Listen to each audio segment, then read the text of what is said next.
Moving on, in a rare visit, Syrian President Bashar al-Assad visited Tehran. It was the Syrian leader's second trip to major wartime ally since Syria's civil erupted in 2011. During the brief visit, the Syrian president met with Iranian leaders in Tehran.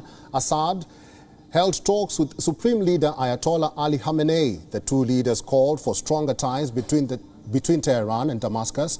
Khamenei posted several tweets related to the visit.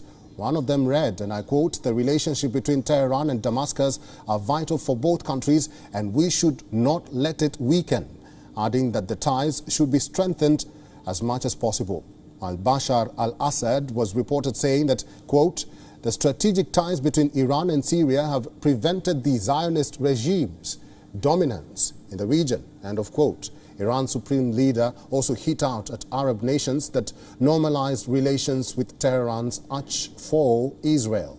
He tweeted, and I quote again, "While leaders of neighboring countries hung out with the Zionist regime, the people of these countries take to the streets and chant anti-Zionist slogans on Quds Day," end of quote. Quds Day is when Iran holds demonstrations against the government of Israel and in solidarity with the Palestinian people. Remember, in 2020, under the US-sponsored Abraham Accords, the United Arab Emirates, Bahrain and Morocco all normalized ties with Israel. The agreement broke decades of Arab consensus that there should be no recognition of the Jewish state in the absence of a peace agreement establishing a Palestinian state. Assad also met Iranian President Ibrahim Raisi during his trip. Raisi echoed Khamenei's statement that his government's priority was to strengthen strategic ties with Syria. Tehran is the closest regional ally for Damascus. Alongside Russia, Iran backed Syria in its more than a decade-long civil war.